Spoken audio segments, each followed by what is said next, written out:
Welcome back to the show. Yes, it is Rose Unplugged. What a great morning we are having, and it's going to get even better. Why? Because our buddy, the guy who wrote the books, Putin's Reset, Obama Bomb, Warning Order. Also, he writes at securefreedom.org. Welcome back to the show this new year, Fred Fleitz. Good morning, Fred, and Happy New Year to you. Hey, Rose, good to be here. Happy New Year. Yeah, it's good to have you on. Okay, so my goodness. Wow, you had a great piece. I saw it in the National Review. You talked about how the Trump administration could really hold the UN accountable again, like it once was held accountable, but not for a very long time. And Nikki Haley did an amazing job. I mean, this lady, after Trump's done, I want Nikki Haley for president. Woohoo! She's amazing. I think Haley is turning out to be one of Trump's best appointments. Yes. And the point I was trying to make was what Ambassador Haley and President Trump said about all these problems with the UN, they were right, but what's really ironic is the fact that these things really hadn't been said for 25 years, ever since George H.W. Bush left the White House, with an exception when John Bolton was ambassador to the UN, because we had successive administrations, and the George W. Bush administration I include in this, that either ignored the UN or frankly made the situation worse, like when Barack Obama would go to the UN General Assembly and give apology speeches for U.S. foreign policy. You know, and you gave so many examples, and I found this very intriguing because it's a good reminder, and it's always important to understand history. You went back to 1990, and you talked about votes against a UN Security Council resolution that was authorizing the use of force against Iraq. I mean, tell us a little bit about that, too. Let's go back and cover some of this in great detail. My audience loves history, as do I, and I really appreciated this piece. So let's start with 1990. What was going on then, exactly? Well, I knew about this because I was hired by the CIA to analyze the United Nations for the Casey CIA. And that's a time when the CIA was seen as not the CIA, the UN, was seen as a spy den, and an organization that was working against U.S. national interests. And I was supporting John Bolton when he was Assistant Secretary of State for International Organizations in 1990. And we were preparing scores of nations based on how much they supported the United States in the UN. Well, in 1990, there was a vote on authorizing the use of force to expel Iraq from Kuwait after it invaded, and the nation of Yemen voted against us. And Secretary of State James Baker turned to Yemen's ambassador and said to him after that vote, "That's the most expensive no vote you've ever cast." Oh, that's good. We then cut off a $30 million aid program to Yemen. Wow, and I'll tell you something. Nikki Haley sounds like she's someone that can rival that kind of boldness. I mean, I like that. James Baker, that was a great response to that. That was perfectly spot on. I'll bet you loved it when you heard that at the time. It was great. And it was great to be in a position where, the UN was founded to stop another Second World War, not to be a forum for the radical Third World or for the Soviet bloc or as a spy den. And the Reagan administration put its foot down. Good point. And you were talking, too, about in 1991, and I bring up John Bolton again because you said he had a big win against anti-Semitism, and I thought that was significant, too, considering what's going on right now and the discussions we've had to have regarding anti-Semitism.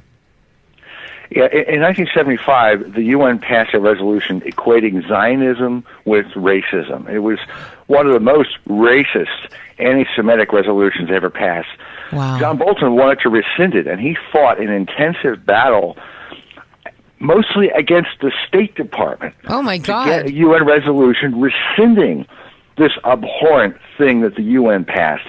And I provided intelligence support for him, and the only reason he succeeded was because James Baker stood behind him. Almost the entire State Department bureaucracy tried to stop Bolton from doing that. For God's sake. No, you were really a part of history, boy. You really played a part, Fred. You've been around, and you know what you're talking about here. You've witnessed it. This history. Well, I was just lucky to have a chance to serve in government, and I had a chance to work with John Bolton. I didn't work with Ambassador Jeane Kirkpatrick, but she was a friend, and I consulted with her on how to support a Republican administration on the UN, because all the experts about the UN are liberals. It's very difficult to work in this area. Wow. I'm sure. And when you tell us that story, too, the battle that Bolton had, that's astounding to me. I mean, this is some of the things that we don't really think about, but they're important to know so that you understand where we are today. What about George W. Bush and Clinton? How were they with the UN? Clinton was terrible. Ambassador Albright had a policy called assertive multilateralism, in which we would increase our UN spending to use a peace dividend to withdraw U.S. troops and cut the military budget. That was a disaster and led to several peacekeeping fiascos.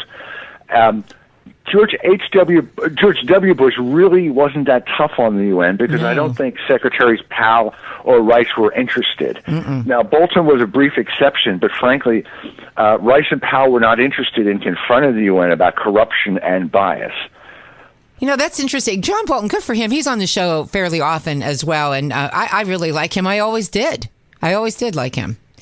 Right now, so what we've got right now is Nikki Haley, really showing strength, great strength. And as you said, she was a fabulous pick by this president. I'm so pleased that she's representing us in the way that she has been. She's done an amazing job. Yes. She stood up for U.S. national security. She's not an expert in this field, but there's people who say that you can't have outsiders in government. You have to have people who have spent their career in government. That's why we can't have people like Donald Trump as president.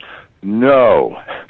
We have to have outsiders to keep the system honest. I think President Trump and Ambassador Haley are examples of why we need outsiders. Yeah. I agree with you. I agree 100%. I got to ask you about this. Donald Trump tweeted that he had a much bigger button than Kim Jong-un, where we talk about the nuclear button that's on his desk at all times. He said, look, I'm going to say something, Fred. Personally, I have no problem with how Donald Trump has handled North Korea thus far.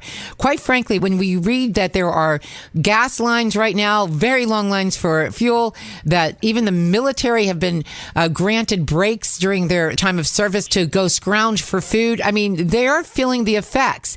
I don't think that Hillary Clinton, as president, God forbid, and he did forbid it, would have ever gotten North Korea to the point they are right now. So much so, though, that Fat Boy is talking about having a conversation with the president of South Korea. But is that a good idea to have that conversation, the two of them? I'm a little concerned about it because it's pretty clear that the North Koreans want to divide us with the South. Yes. And I don't think we should give the North a way to win concessions and get out of the box we put it in, unless it agrees to denuclearize. And concerning this tweet for the president, I'll tell you, I'm not really fond of the president's tweeting, but let's keep in mind that Kim Jong-un sent this message to attack us with nuclear weapons. Yes. And frankly, I think the president is tired of these threats. Yes. And I think he wants to put the fear of God in the North Koreans to say, you don't want to mess with us. Agreed. And I think Kim Jong-un understands this kind of messaging. I really do. I think he gets it. I agree. So that's working. Okay, I've long had an issue or concern, let's say a concern about the president of South Korea. And the way I'm feeling right now is that he is not necessarily, I feel he's a little wishy-washy. And I don't even like the idea of the two of them having any discussions at all, quite frankly. You're right. I mean, North Korea has political divisions like we do. President Moon is on the left. He would like to accommodate the North Korean regime. He is part of a tradition of leftist North Korean heads of state who've held this position.